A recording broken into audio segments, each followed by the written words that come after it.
Hi everyone. ये video second year के students के लिए है जो अभी 11th से जस्ट पास करके जो 12 में गए हैं।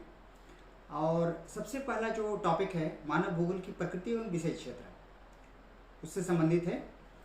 जहाँ तक मुझे याद आ रही है कि पिछले एक महीना पहले मैं 2 वीडियो आप लोगों का व्हाट्सएप ग्रुप में अपलोड कर चुका हूँ इसी टॉपिक से रिलेटेड, मानव भूगोल की प्रकृति एवं विषय क्षेत्र। तो आप लोगों ने कहाँ तक पढ़ाई की है उसको हम लोग थोड़ा सा स्व मूल्यांकन कर लेते हैं। आप लोगों को अपने से मूल्यांकन करना है कि आप लोगों ने इस जो टॉपिक है इसको आप लोगों ने किस तरीके से इसको पढ़ा है, किस तरीके से समझा है। तो मैं आज यहाँ पे बहु वैकल्पिक प्रश्न यानी कि मल्टीपल चॉइस क्वेश्चन उसको मैं यहाँ पे आपके पास रखने जा रहा हूँ और इसको आप लोग ध्यान से सुनिएगा। और उसके बाद थोड़ा देर मैं शांत हो जाऊँगा, पॉज हो जाऊँगा, तो उस समय आपको आंसर करना है अपने मन में या बोल के भी कर सकते हैं। उसके बाद मैं कुछ देर बाद मैं खुद आंसर बोलूँगा, तब आपको टैली करना है कि मेरा जो उत्तर होगा और आपका जो आप मन में जो उत्तर सोचे हैं दोनों मैच कर रहा है कि नहीं। अगर मैच कर रहा है तो बहुत अच्छी बात है, अदरवाइज आपको फिर से उस वीडियो को अच्छे तरीके से देखना है और पढ़ना है। और कहीं अगर समस्या आती है तो मेरा पर्सनल व्हाट्सएप नंबर आप लोगों के पास है, आप लोग उसमें आप लोग मैसेज भी कर सकते हैं। व्हाट्सएप मैसेज आप लोग जरूर कीजिएगा, ठीक है। तो शुरू करते हैं। सबसे पहला जो प्रश्न है, प्रिंसिपल्स डी जियोग्राफी ह्यूमन पुस्तक किसने लिखा है। मैं क्वेश्चन को अगर फिर से रिपीट करता हूं, प्रिंसिपल्स डी जियोग्राफी ह्यूमन पुस्तक किसने लिखा है। और आपका समय शुरू होता है अब।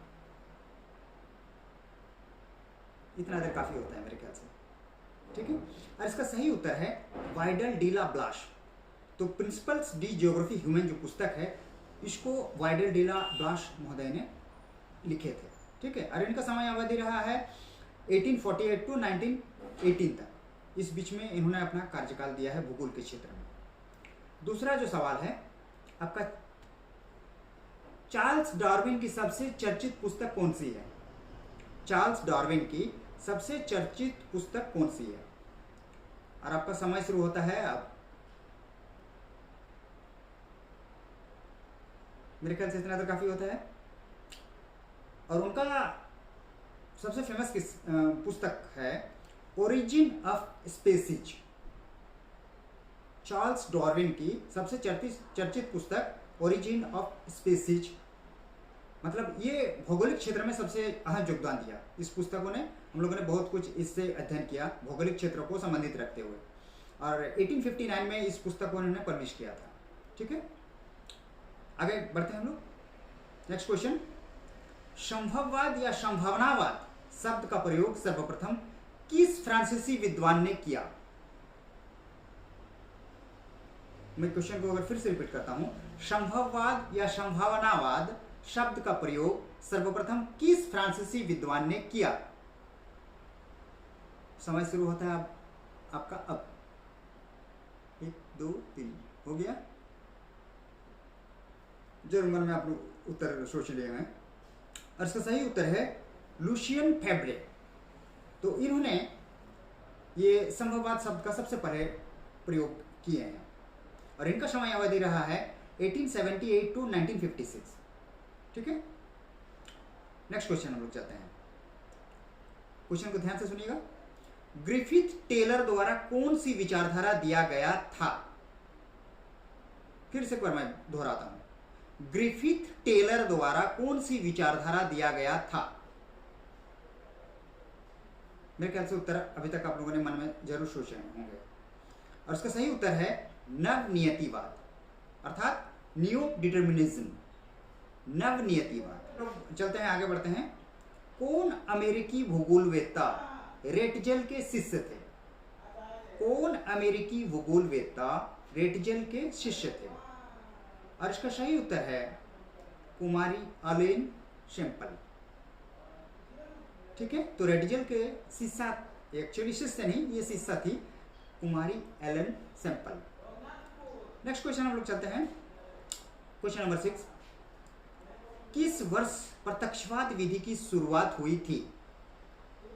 क्वेश्चन को मैं फिर से रिपीट करता हूं, किस वर्ष प्रत्यक्षवाद विधि की शुरुआत हुई थी। प्रत्यक्षवाद और इसका सही उत्तर है 1950 के दशक में। ठीक है, 1950 के आसपास में इसको शुरुआत की गई थी। और इसमें मुख्य रूप से जो 3 जो भूगोलवेत्ता हैं उन्होंने अपना अहम योगदान निभाए थे, वो है BJL बैरी, विलियम बंग और डेविड हार्वे। इन 3 जो ज्योग्राफर्स हैं, भूगोलवेत्ता हैं, इन्होंने इस प्रत्यक्षवाद विधि पे बहुत काम किए थे। ठीक है, नेक्स्ट क्वेश्चन हम लोग चलते हैं। जो और इस टॉपिक से रिलेटेड जो मेरे ख्याल से सबसे अहम सवाल है, मानव भूगोल के पिता कौन है?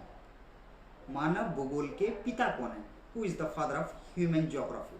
ठीक है, उसको उत्तर मेरे ख्याल से इतना देर में हो जाना चाहिए। और उसका सही उत्तर है फ्रेडरिक रेटजल, और इनका समय अवधि रहा है 1844 to 1904। ठीक है, नेक्स्ट क्वेश्चन की ओर हम लोग चलते हैं। स्मिथ एवं डेविड हार्वे द्वारा किस उपागम को अपनाया गया था? स्मिथ एवं डेविड हार्वे द्वारा, और इसका सही उत्तर है कल्याणवाद, यानी कि वेलफेयर अप्रोच। नेक्स्ट क्वेश्चन है, जियोग्राफिया जनरलिस किस विद्वान द्वारा लिखा गया था? ये पुस्तक है जियोग्राफिया जनरलिस, इसको किस विद्वान ने लिखा था? और इसका सही उत्तर है बर्नार्ड वेरेनियस। 1650 में 1650 के आसपास इन्होंने इस पुस्तक पे काम किया था। नेक्स्ट क्वेश्चन है, कौन सी विचारधारा का कथन है रुको और जाओ, स्टॉप एंड गो डिटर्मिनेशन? इसी को हम लोग बोलते हैं, यानी कौन सी विचारधारा का कथन है रुको और जाओ? और इसका सही उत्तर है नवनियतिवाद या नवनिश्चयवाद। जो नियतिवाद है इसी को हम लोग एक दूसरे शब्द से जानते हैं, इसको हम लोग बोलते हैं निश्चयवाद। तो इसको जो है ग्रिफिथ टेलर महोदय ने इस विचारधारा को प्रतिपादन किए थे, और इसको हम लोग एक दूसरे नाम से भी जानते हैं, रुको और जाओ निश्चयवाद, या तो फिर हम लोग इसको अंग्रेजी टर्म में जानते हैं स्टॉप एंड गो डिटर्मिनेशन। ठीक है, नेक्स्ट क्वेश्चन के हम लोग चलते हैं, आगे बढ़ते हैं। एंथ्रोपोजियोग्राफी एक पुस्तक का नाम है, तो एंथ्रोपोजियोग्राफी की रचना किसने की? ठीक है, और इसका सही उत्तर है फ्रेडरिक रेटजल। नेक्स्ट क्वेश्चन है हम लोग, किसने कहा प्रकृति पर उसके आदेशों का पालन करके ही विजय प्राप्त की जा सकती है? ये उक्ति है, स्टेटमेंट है, और उक्ति को फिर से सुनिए। किसने कहा प्रकृति पर उसके आदेशों का पालन करके ही विजय प्राप्त की जा सकती है? ठीक है, और इसका सही उत्तर है फ्रांसिस बेकन। फ्रांसिस बेकन ने इस उक्ति को, इस स्टेटमेंट को दिए थे। आगे बढ़ते हैं, नेक्स्ट क्वेश्चन।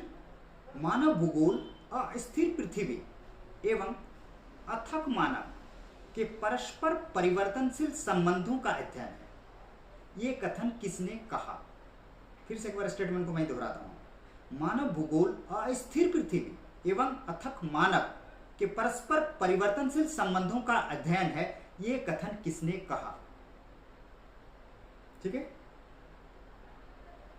और इसका सही उत्तर है कुमारी अलेन सैंपल।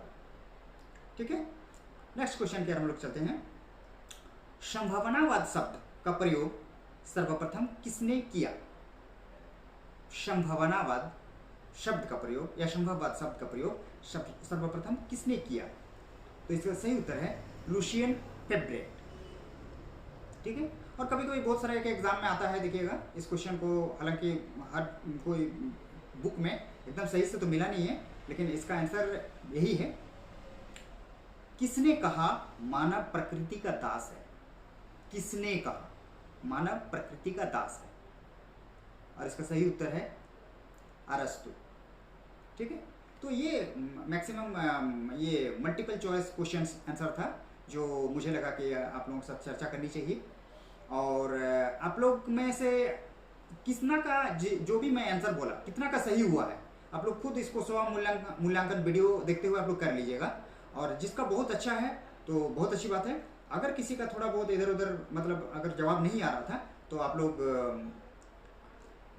इसको इस दोनों वीडियो को जरूर देखें और टेक्स्ट बुक को जरूर पढ़ें, क्योंकि मैं टेक्स्ट बुक को भी व्हाट्सएप में आप लोगों को सेंड कर दिया हूँ। ठीक है, थैंक यू।